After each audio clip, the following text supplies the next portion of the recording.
Hello everyone, welcome back to our channel. Hope எல்லோரும் happy and ஹெல்த்தியாக இருப்பீங்கன்னு இந்த vlogல என்னோடய ப்ரெக்னென்சி ஸ்டோரி தான் ஷேர் பண்ணலான்னு இருக்கேன். நானுமே ப்ரெக்னெண்ட்டாக இருக்கும்போது நிறைய ப்ரெக்னென்சி ஸ்டோரி ரிலேட்டட் vlogs பார்த்தேன் அண்ட் ரிலேட்டிவ்ஸ் கிட்டலாம் கேட்டு தெரிஞ்சுக்கிட்டேன். என்னை பொறுத்த வரைக்கும் இதெல்லாம் நடக்கும் அப்படிங்கிறது முன்னாடியே தெரிஞ்சிச்சுன்னா கொஞ்சம் பிளான்டாக இருக்கலாம். லாஸ்ட் மினிட்ல பேனிக் ஆக வேண்டாம் அப்படிங்கிறதுக்காகவே முன்னாடியே கொஞ்சம் எல்லாமே தெரிஞ்சு வச்சுக்கிட்டேன். அண்ட் எனக்கு அதுவுமே ரொம்ப யூஸ்ஃபுல்லாக தான் இருந்துச்சு. அங்கே போய் ஒன்று ஒன்று அவங்க சொல்கிறப்போ நெக்ஸ்ட்டு இது தான் பண்ணுவாங்க, இதுதான் ப்ரொசீஜராக இருக்கணும் அப்படிங்கிறத நம்மளாலே ப்ரெடிக்ட் பண்ணி முன்னாடியே ப்ரிப்பேர்டாக இருக்க முடிஞ்சுது. அந்தளவுக்கு எஜுகேட் பண்ணிட்டு தான் போயிருந்தேன். So all have their own pregnancy stories. So அந்த மாதிரி தான் இது என்னோடது. எல்லாருக்கும் இதே மாதிரி நடக்கும்னு சொல்ல முடியாது. மற்றவங்க ஸ்டோரிஸ் நான் கேட்டதுக்கும் எனக்கு நடந்ததுக்குமே நிறைய டிஃப்ரென்ஸ் இருக்குது. பட் இது கேட்குறதுனால நமக்கு ஒரு கான்ஃபிடென்ஸ் வரும். லைக் இப்படியெல்லாம் நடக்கலாம், இந்த மாதிரி நடந்துச்சுன்னா நெக்ஸ்ட் இதை பண்ணுவாங்க அப்படிங்கிறத முன்னாடியே தெரிஞ்சு வச்சுக்கிட்டோன்னா கொஞ்சம் பிளான்டாக இருக்கலாம். அப்படிங்கிறதுக்காக மட்டும்தான் நான் என்னோடய ப்ரெக்னென்சி ஸ்டோரியை ஷேர் பண்ணுறேன். As you all know, I am a working women தான். ஸோ நான் ஒரு ஐடி கம்பெனியில் தான் ஒர்க் பண்ணிகிட்ருக்கேன். என்னோடய மெட்டர்னிட்டி லீவ் நான் ப்ரெக்னென்சி டைமில் எடுக்கல. பேபி பிறந்த பிறகு தான் தேவைப்படும் அப்படிங்கிறதுனால ப்ரெக்னென்சி ஃபுல்லாகவே நான் ஒர்க் தான் பண்ணிகிட்டு இருந்தேன். என்னோடய எஸ்டிமேட்டட் டெலிவரி டேட் பார்த்தீங்கன்னா September 16th. My last working day before I get in to my maternity leave was September 12th. So அன்றைக்கி ஒரு ஃப்ரைடே. அன்னையோடு நான் மெட்டர்னிட்டி லீவ் நெக்ஸ்ட் மண்டேலேருந்து எடுத்துக்கிறேன்னு சொல்லிவிட்டு லீவுமே அப்ளை பண்ணியாச்சு. செப்டம்பர் 11th அன்றைக்கி டாக்டர் செக்கப்புக்காக போயிருந்தோம். ஸோ அவங்க எக்ஸாமின் பண்ணிவிட்டு 1 cm தான் டைலேட் ஆகிருக்கு.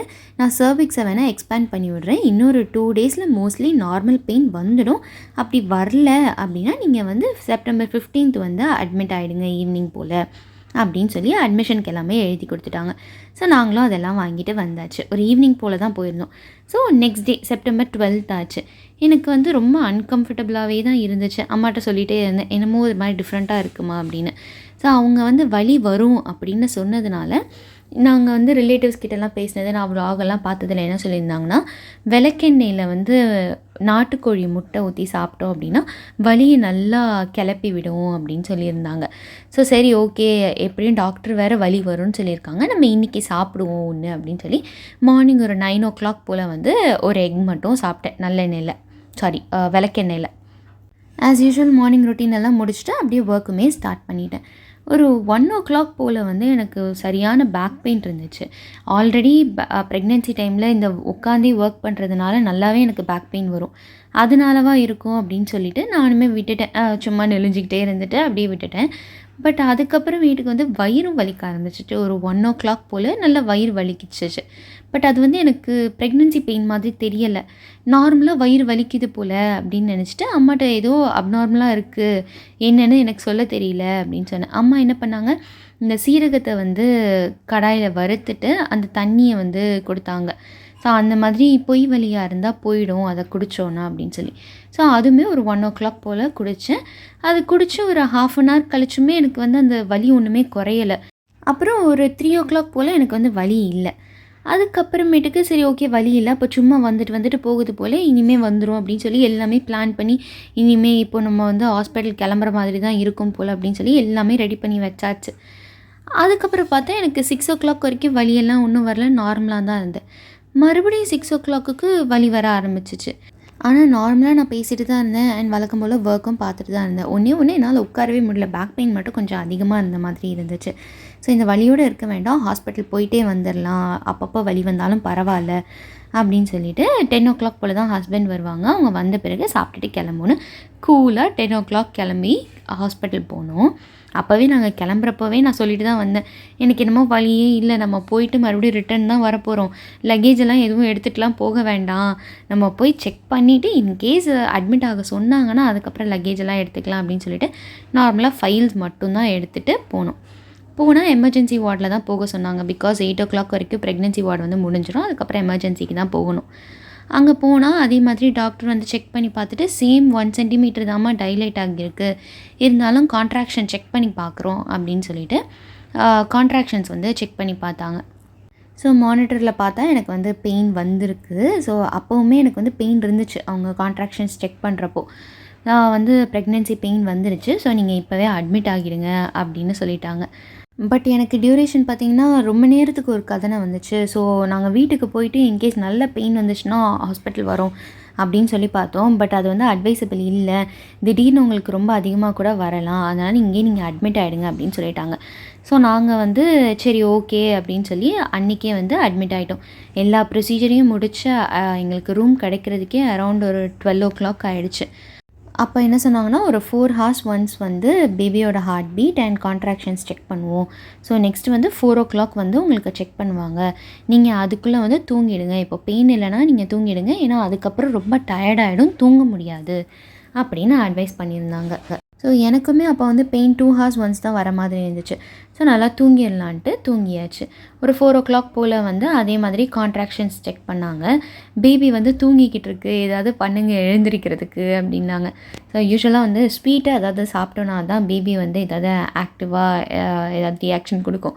அதனால் அந்த டைமில் போய் ஜூஸ் வாங்கிட்டு வந்து குடித்து பேபியை எழுப்ப வச்சு அதுக்கப்புறமேட்டுக்கு தான் வந்து கான்ட்ராக்ஷன்ஸ் செக் பண்ணாங்க. ஸோ அதே லெவலில் தான் இருந்துச்சு. கான்ட்ராக்ஷன் வந்து மறுபடியும் ரொம்ப ஹையாக போகலை. அப்போ நைட் டியூட்டியில் இருந்த டாக்டர் வந்து 5:00 ரவுண்ட்ஸ் வருவாங்க. அப்போ அவங்க என்னென்னு சொல்லுவாங்கன்னு சொல்லிட்டு போயிட்டாங்க. ஸோ 5:00 டாக்டர் வந்தாங்க. வந்து செக் பண்ணிவிட்டு கான்ட்ராக்ஷன்ஸ் வந்து இன்னும் சேஞ்ச் ஆகலை. நைட் எப்படி இருந்துச்சோ அதே மாதிரி தான் இருக்குது. ஸோ இப்படியே இருந்துச்சுன்னா உங்களுக்கு வந்து வலியிலே தான் இருப்பீங்களே தவிர பெயின் வந்து இன்டியூஸ் பண்ணால் தான் நமக்கு வந்து கொஞ்சம் சீக்கிரமாக வந்து பேபி பிறக்கும். அப்படி இல்லைனா இதே பெயினோடையே ரொம்ப நேரம் இருக்கிற மாதிரி இருக்கும் அப்படின்னு சொன்னாங்க. ஸோ நமக்குமே அட்மிட் ஆயாச்சு. இனி வேறு வழி இல்லை. சரி ஓகே ஜெல் வச்சு பெயின் இன்டியூஸ் பண்ணியே விட்டுருங்க அப்படின்னு சொல்லியாச்சு. ஸோ ஒரு 5:30 போல் ஜெல் வச்சாங்க. அண்ட் 1 ஹார் கிட்ட ஆடக்கூடாது அப்படின்னு சொல்லிட்டாங்க. அதுதான் எனக்கு ரொம்ப கஷ்டமாக இருந்துச்சு. பிகாஸ் எனக்கு முன்னாடிலேருந்தே பெயின் இருந்ததுனால இப்படி அப்படி திரும்பி படுத்துக்கிட்டே இருந்தேன் வலியில். இப்போ வந்து ஆடவே கூடாதுன்ட்டாங்களே அப்படின்னு அந்த 1 ஹார் கடத்துறது ரொம்பவே கஷ்டமாக இருந்துச்சு. அப்போ தான் எனக்கு பெயின் வந்து கொஞ்சம் அதிகமாக வர ஆரம்பிச்சிது. என்னால் நடக்க முடியலை, லைக் உட்கார முடியல, எதுவுமே பண்ண முடியல, அந்தளவுக்கு பெயின் இருந்துச்சு. ஸோ அப்போது மறுபடியும் அகெயின் ஒரு 9:00க்கு டாக்டர் வந்தாங்க. பெயின் எப்படி இருக்குன்னு ஃபர்ஸ்ட் கொஸ்டின் கேட்டாங்க. நான் வந்து இப்போ நல்ல பெயின் இருக்குது அப்படின்னு சொன்னேன். உங்களுக்கு நாங்கள்லாம் கண்ணுக்கு தெரியிறோமா, எங்களெல்லாம் பார்க்க முடியுதா அவங்களால அப்படின்னு கேட்டாங்க. எஸ் டாக்டர் தெரியுறீங்க அப்படின்னு. அப்போ உங்களுக்கு இன்னும் ப்ரெக்னென்சி பெயின் வரல அப்படின்னு சொன்னாங்க. எனக்கு அப்போவே ஐயோ அப்போ இதுக்கு மேலே இன்னும் வலிக்கும் போல், அப்போ அந்த வலி வந்துச்சுன்னா யாருமே கண்ணுக்கு தெரிய மாட்டாங்க அப்படிங்கிறது எனக்கு அப்போ வந்து ஸ்ட்ரைக் ஓகே மண்டையில் ஏற்றிட்டேன். அந்த மாதிரி அளவுக்கு பெயின் வரணும் அப்படின்னு. அவங்க இந்த கொஷின் மட்டும்தான் கேட்டாங்க. கேட்டுட்டு அப்போ இன்னும் உங்களுக்கு ப்ரெக்னென்சி பெயின் வரல அப்படின்னு சொல்லிவிட்டு கிளம்பிட்டாங்க. எக்ஸாமினேஷன்லாம் எதுவுமே பண்ணலை. பிகாஸ் எனக்கு தான் நான் எல்லோரையும் கண்ணுக்கு தெரியுதுன்னு சொல்லிட்டேன் இல்லையா. ஸோ அப்போ இன்னும் பெயின் வேர்ஸ் ஆகலைன்னு சொல்லி 11:00 போல் நாங்கள் மறுபடியும் ரவுண்ட்ஸ் வருவோம் அப்படின்னு சொல்லிட்டு கிளம்பிட்டாங்க. லக்கேஜ் எதுவுமே எடுத்துகிட்டு வரல. ஸோ அதெல்லாம் வந்து தேவைப்படும் இனிமேல் அப்படின்னு சொல்லிட்டு ஹஸ்பண்ட் எடுத்துகிட்டு வரதுக்காக கிளம்பிட்டாங்க. நானும் அம்மாவும் தான் இருந்தோம். அங்கே இருந்த நர்சஸ் எல்லாமே ரொம்ப ஃப்ரெண்ட்லியாக இருந்தாங்க. அப்போது ஒரு நர்ஸ் என்ன சொன்னாங்கன்னா, நல்லா சுடு தண்ணி வந்து இடுப்புக்கு ஊற்றி விடுங்க, இடுப்பு வலியாவது குறையும், உங்களுக்கு அந்த வலி தெரியாது அப்படின்னு சொன்னாங்க. அண்ட் அதுவுமே கொஞ்சம் பெயின் வந்து அதிகப்படுத்தும் அப்படின்னாங்க. அதனால் நாங்கள் என்ன பண்ணோம், ஹார்லி ஒன்ஸு அந்த தண்ணி வந்து நல்லா சுட வச்சு, நமக்கு இருக்கிற வலிக்கு அந்த சூடே தெரியாது, அந்த அளவுக்கு நல்ல சூடு இருக்கிற தண்ணியை வந்து இடுப்பில் ஊற்றி ஊற்றி விட்டேன். அண்ட் எக்ஸசைசஸ்லாம் பண்ண சொன்னாங்க. நான் வந்து நார்மலாக என்ன எக்ஸசைசஸ் பண்ணுவேனோ அதே பண்ணுங்கள், புதுசாக எதுவுமே ட்ரை பண்ணாதீங்க அப்படின்னாங்க. நம்மளால் அப்போ நடக்கக்கூட முடியாது தான். பட் என்ன பண்ணுறது, நடந்தால் தான் அந்த பெயின் வந்து சீக்கிரமாக கம்மியாகும் அப்படிங்கிற மோட்டிவேஷன் தான் எனக்கு இருந்துச்சு. நம்ம இப்போ வந்து சும்மாவே உட்காந்துருந்தோன்னா இதே பெயின்லேயே நம்ம உட்காந்துட்டே இருக்க வேண்டியதான். இந்த பெயினோடு நம்ம எல்லாமே பண்ணோன்னா சீக்கிரமாக இந்த பெயின்லேருந்து ரிலீஃப் ஆகிடலாம் அப்படிங்கிற ஒரே மோட்டிவேஷனில் தான் நான் வந்து வாக்கிங் பண்ணேன். அண்ட் தென் வந்து கர்ப் வாக்கிங்னு சொல்லுவாங்க. நீங்கள் நெட்டில் போட்டு பாருங்கள். ஸோ அந்த மாதிரி பண்ணோன்னா பேபி வந்து பெல்விஸில் வந்து நல்லா செட் ஆகும் அப்படின்னு போட்டிருப்பாங்க. ஸோ அந்த கர்ப் வாக்கிங் வந்து பண்ணேன். அந்த ரூம்லேயே வந்து கொஞ்சம் ஸ்டெப்பு ஒரு எண்டு வந்து ரேஸ் ஆகி இருந்துச்சு. ஸோ அதிலே கர்ப் வாக்கிங் பண்ணேன். ஒரு கால் வந்து படிக்கட் மேலே வச்சுருப்போம், ஒரு கால் வந்து கீழே இருக்கும். ஸோ அப்படியே ஏறி ஏறி அதிலே நடக்கணும். அது பண்ணேன். அண்ட் ஸ்குவாட்ஸ் பண்ணேன். அண்ட் லஞ்சஸ்னு ஒரு எக்ஸசைஸ் இருக்குது. ஒரு கால் வந்து பெட் மேலே வச்சுக்கணும், ஒரு கால் தரையில் இருக்கணும். அண்ட் அது அப்படியே அதுலேயே வந்து ஹாஃப் சிட்டிங் பொசிஷனில் உட்காந்து எந்திரிக்கணும். ஸோ அந்த எக்ஸசைஸும் பண்ணேன். இது 4 தான் நான் தொடர்ந்து பண்ணிகிட்டே இருந்தேன்.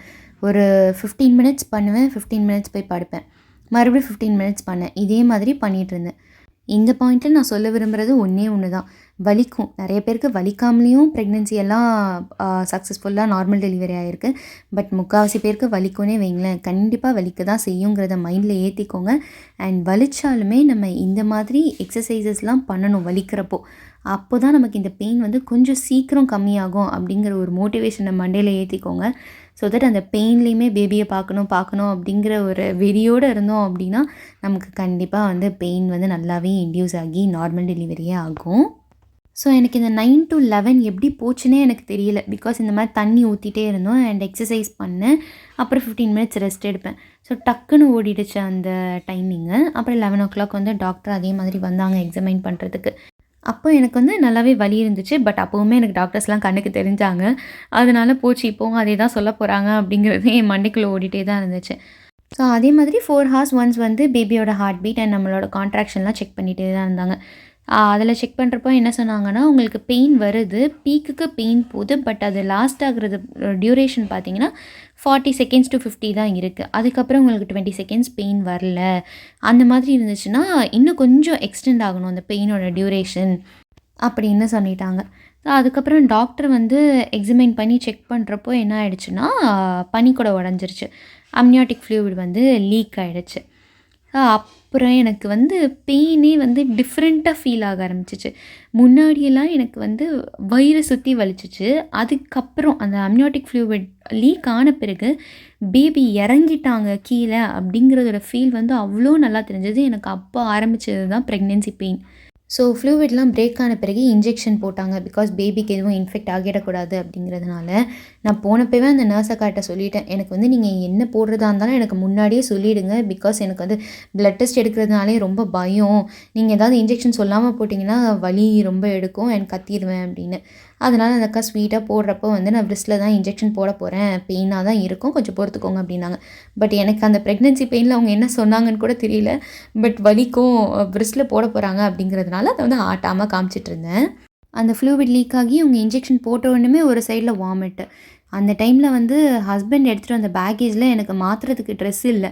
பிகாஸ் நாங்கள் 2 பேக் பேக் பண்ணி வச்சுருந்தோம், ஒன்று பேபிக்கும் ஒன்று மதருக்குன்னு. அவங்க எடுத்துகிட்டு வந்தது வந்து பேபியோட பேக்கேஜ். என்னோடய நைட்டி மாற்றுறதுக்கு அண்ட் டவல் எதுவுமே என்னோடது வந்து அந்த பேக்கேஜில் இல்லவே இல்லை. ஸோ அன்றைக்கி ஒரு டவல் இருந்தால் கூட மேனேஜ் பண்ணியிருந்திருக்கலாம். பட் எல்லாமே வீட்டில் இருக்கிற பேக்கேஜில் மாட்டிக்கிச்சு.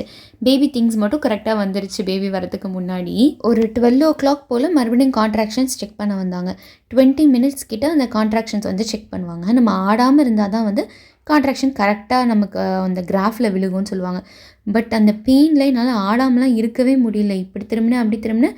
ஸோ வந்து கிராஃப் வந்து ஒழுங்காகவே விழுகலை. அந்த 20 minutes அட்லீஸ்ட் கொஞ்சமாவது ஸ்டேபிளாக இருக்கணும்னு ட்ரை பண்ணேன். பட் அதுவே வந்து ஒழுங்காக விழுகலைன்னு அந்த அக்கா சொல்லிட்டாங்க. Again 20 minutes போடணுண்டா. நாங்கள் ஐயோ என்னால் சுத்தமாக முடியாது இதுக்கு மேலே ஆடாமலாம், எனக்கு வந்து புஷ்ஷிங் பெயின் வேறு வந்த மாதிரி இருக்குது அப்படின்னு சொல்லி ரொம்ப கஷ்டமாக இருந்துச்சு. புஷ்ஷிங் பெயின் வந்துருச்சுக்கா, என்னால் இதுக்கு மேலே ஆடாமலாம் இருக்கவே முடியாது, கொஞ்சம் சீக்கிரம் டாக்டரை கூப்பிடுங்க அப்படின்னு சொன்னேன். ஸோ அவங்களுமே டாக்டரை வந்து டக்குன்னு வர சொல்லிட்டாங்க. அண்ட் டாக்டருமே செக் பண்ணிவிட்டு புஷ்ஷிங் பெயின் வந்துருச்சு, பேபி வந்து தலை தெரியுது அப்படின்னு சொல்லி லேபர் வார்டுக்கு மாற்றலான்னு சொல்லிட்டாங்க. ஸோ இதுக்கப்புறம் லைக் அந்த அவங்க கான்ட்ராக்ஷன் செக் பண்ணவங்க பார்த்திங்களா, அந்த 12 o'clock அதுக்கு மேலே நிஜமாகவே அந்த டாக்டர் கேட்ட மாதிரி எனக்கு யார் வராங்க யார் போகிறாங்கன்னே தெரியல. எந்த டாக்டர் வந்து எனக்கு எக்ஸாமைன் பண்ணாங்க எதுவுமே எனக்கு தெரியாது. அந்தளவுக்கு பெயின் தான் இருந்துச்சு. யாருமே என் கண்ணுக்கே தெரியல. ஸோ கரெக்டாக ஒரு 12:50 போல் வந்து லேபர் வார்டில் வந்து ஷிஃப்ட் பண்ணாங்க. ஸோ லேபர் வார்டில் கூட வந்து ஹஸ்பண்ட் ஒரு அம்மா இருக்கலான்னாங்க. ஹஸ்பண்ட் தான் வந்தாங்க. எனக்கு அவங்க சொன்ன மாதிரி பெயின் வந்து ரொம்ப ஷார்ட் டியூரேஷனாக தான் இருந்துச்சு. அதனால் பெயின் வரும்போது மட்டும் புஷ் பண்ணுங்கள், பெயின் வரலைன்னா புஷ் பண்ணிடாதீங்க அப்படின்னாங்க. ரிலாக்ஸ் பண்ணுங்கள் அப்போது அப்படின்னு. அங்கே போனோடனே இந்த மாதிரி போஸ்டர் இப்படி வச்சு தான் புஷ் பண்ணணும் அப்படிங்கிற மாதிரிலாம் சொன்னாங்க. பட் அந்த பெயினில் இருக்கப்போ நம்ம இப்படி தான் இருக்கணும் அப்படிங்கிறதுலாம் நம்ம மைண்டுக்கு ஸ்ட்ரைக் ஆகாது இல்லையா. எனக்கு அப்போது வந்து என்னோடய டாஸ்க் என்னவாக இருந்துச்சுன்னா, பெயின் வர்றப்போ புஷ் பண்ணணும் அப்படிங்கிறது மட்டும்தான் இருந்துச்சு. அது ஏதோ ஒரு கேம் மாதிரி வந்து மைண்டில் ஃபிக்ஸ் பண்ணிட்டேன். பெயின் வந்துச்சா புஷ் பண்ணணும், அப்படி இல்லையா அமைதியாக இருக்கணும். கத்துனேன். பட் எனக்கு வந்து பெயின் வந்து பேர் பண்ண முடியல. ஸோ எனக்கு வந்து பெயினை பேர் பண்ணணுன்னா எனக்கு ஏதாவது ஒன்று பண்ணணும், கத்தணும் அப்படிங்கிறது தான் எனக்கு வந்து தோணுச்சு. பட் அந்த டாக்டர்ஸ் என்ன சொன்னாங்கன்னா, நீங்கள் கத்துனீங்கன்னா உங்கள் எனர்ஜி தான் வேஸ்ட் ஆகும். பட் அந்த எனர்ஜியும் நீங்கள் சேவ் பண்ணி புஷ் பண்ணிங்கன்னா சீக்கிரம் பேபி வெளியே வந்துடுவாங்க அப்படின்னாங்க. பட் அது வந்து என்னால் முடியல. நான் அவங்கக்கிட்டே வழியிலே சொன்னேன், நீங்கள் சொல்கிறீங்க எனக்கு புரியுது, பட் என்னால் வந்து கத்தாமல் இருக்க முடியல. I will try to scream and push my baby அப்படின்னு தான் சொன்னேன். அங்கே இருக்கவங்களுக்கு கஷ்டமாக தான் இருந்திருக்கும். பட் எனக்கு வந்து வேறு என்ன பண்ணுறதுன்னு தெரியல.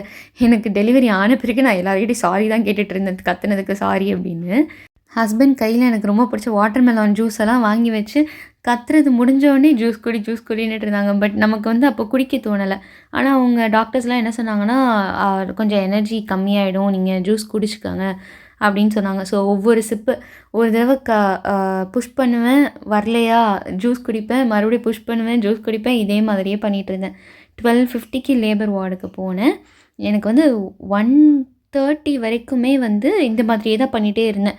பட் பேபி வந்து ஹெட்டு தெரியுது, நல்லா நீங்கள் வந்து இன்னும் கொஞ்சம் ட்ரை பண்ணி புஷ் பண்ணிங்கன்னா பேபியோட ஹெட்டு நல்லா வெளியே வந்துடும் அப்படின்னாங்க. பிகாஸ் இப்போ நீங்கள் புஷ் பண்ணுறது வந்து பேபியோட ஹெட்டு தெரியுது அண்ட் நீங்கள் உள்ளே போகிறப்போ மறுபடியும் பேபியோட ஹெட்டு வந்து உள்ளே போயிடுது. ஸோ நீங்கள் நல்லா கொஞ்சம் ஃபோர்ஸ்ஃபுல்லாக புஷ் பண்ணிங்கன்னா பேபியோட ஹெட்டு நல்லா வெளியவே வந்துடும். ஸோ தட் ஈஸியாக பேபியை கொண்டு வந்துடலான்னாங்க. ஸோ அதுக்கப்புறம் எனக்கு வந்து அதுதான் மோட்டிவாக இருந்துச்சு. ஓகே, பேபி வந்து வெளியே தெரியணும் அப்படின்னா நம்ம வந்து லைக் புஷ் பண்ணணும். உள்ளே இழுக்கிறப்போ ரிலாக்ஸ் பண்ணுறப்போ பொறுமையாக ரிலாக்ஸ் பண்ணணும். டக்குன்னு ரிலாக்ஸ் பண்ணோன்னா பேபியோட ஹெட் வந்து மறுபடியும் உள்ளே வந்துடுது. அது வந்து நெக்ஸ்ட்டு டாஸ்க்கு. நம்ம புஷ் பண்ணுறோம் அண்டு கொஞ்சம் நேரம் கழித்து ரிலாக்ஸ் பண்ணுறப்போ பொறுமையாக உள்ளே இழுக்கணும். அப்போ பேபி வந்து அதே இடத்துல ஸ்டே ஆவாங்க, நமக்குள்ளே மறுபடியும் வரமாட்டாங்கன்னு. நான் அந்த மாதிரி பண்ணிகிட்டு இருந்தேன். அதுக்கப்புறம் பார்த்தா ஒரு 10 மினிட்ஸ்லேயே அதை ஃபாலோ பண்ணுறப்போ எனக்கு வந்து பேபி ஹெட்டு வந்து நல்லா வெளியே வந்துடுச்சுன்னு சொல்லி டாக்டர்ஸ் வந்து பேபியை வெளியே எடுத்துட்டாங்க. எடுத்த பிறகு அப்பாடா டாஸ்க் முடிஞ்சது அப்படின்னு தான் இருந்துச்சு எனக்கு. அந்த ஒரு கேமில் வந்து வின் பண்ணிட்டோம் அப்படிங்கிறது தான் ஹாப்பினஸ்ஸாக இருந்துச்சு. ஸோ பேபியை வந்து காமிச்சாங்க அண்ட் பேபியும் கூட்டிகிட்டு போயிட்டாங்க, ஹஸ்பண்டையும் கூட்டிகிட்டு போயிட்டு எபிசியோட்டமி ஸ்டிச்சஸ்லாம் போட்டு முடித்த பிறகு எனக்கு வந்து நல்ல கால் ஷிவராக ஆரம்பிச்சிச்சு. ஸோ அது வந்து நார்மல் தான் சொன்னாங்க. அது வந்து நார்மலாக அப்படி தான் இருக்கும், கொஞ்சம் நேரத்தில் சரியாக போயிடும் அப்படின்னாங்க. ஸோ கொஞ்சம் அப்போதைக்கு நிற்க தான் முடியல. பட் அதுக்கப்புறம் வார்டுக்கு ஒரு 3 o'clock போல் ஷிஃப்ட் பண்ணாங்க. அதுக்கப்புறம் நார்மலாக ரெஸ்ட் ரூம்க்கெலாம் நடக்கலாம் முடிஞ்சிச்சு. ஸோ இதுதான் என்னோடய ப்ரெக்னென்சி ஸ்டோரி. நான் ப்ரெக்னெண்ட்டாக இருக்கும் போது ஹாஸ்பிட்டலில் கொஞ்சம் கிளாஸஸ்லாம் கண்டக்ட் பண்ணாங்க. அதில் என்ன சொன்னாங்கன்னா, உங்களுக்கு நார்மல் டெலிவரி பெயின் வந்து கொஞ்சம் பேரபிளாக இல்லை அப்படின்னா எபிடியூரல் இன்ஜெக்ஷன், அப்படி இல்லைனா ஸ்மைலிங் கேஸ்ன்னு நினைக்கிறேன், அதெல்லாம் நீங்கள் வந்து இன்ஹேல் பண்ணிங்க அப்படின்னா பெயின் வந்து கொஞ்சமாவது ரெடியூஸ் ஆகும் அப்படின்னு சொன்னாங்க. நான் அந்த மாதிரி தான் நினச்சிருந்தேன். நார்மல் டெலிவரியில் பெயின் வந்து கொஞ்சம் அதிகமாக இருந்துச்சுன்னா நம்ம எபிடியூரல் எடுத்துக்கலான்ட்டு. அந்த பெயினில் 12 o'clock எனக்கு பீக் போச்சு பார்த்தீங்களா, அந்த டைமில் நான் வந்து எபிடியூரல் போட்டுடலாம் அப்படின்னு சொல்லி அம்மாட்ட என் ஹஸ்பண்ட் கிட்டலாம் நான் இன்ஜெக்ஷன் போட்டுக்கிறேன்னு. பட் அந்த டைமில் வந்து அது இதுதான்றதை எக்ஸ்பிளைன் பண்ண முடியல என்னால். அவங்கெல்லாம் அது வந்து C-செக்ஷன் நினச்சிக்கிட்டாங்க. நீ இவ்வளோ நாள் வெயிட் பண்ணது நார்மல் டெலிவரிக்கு தானே அப்படின்னு சொல்லி அது ரிலேட்டடாக மோட்டிவேட் பண்ணிகிட்டு இருந்தாங்க. ஸோ யாருக்காச்சும் தேவைப்பட்டுச்சுன்னா அந்த எபிடியூரல் இன்ஜெக்ஷன் பற்றியெல்லாம் கொஞ்சம் நல்லா விசாரிச்சுட்டு வேணும்னா எடுத்துக்கலாம். ஸோ இதோடு நான் இந்த விலாகை முடிச்சுக்கிறேன். நெக்ஸ்ட்டு ஒரு இன்ட்ரெஸ்டிங்கான விலாகில் உங்கள் எல்லாரையும் மீட் பண்ணுறேன். Until then, bye-bye, take care and thanks for watching.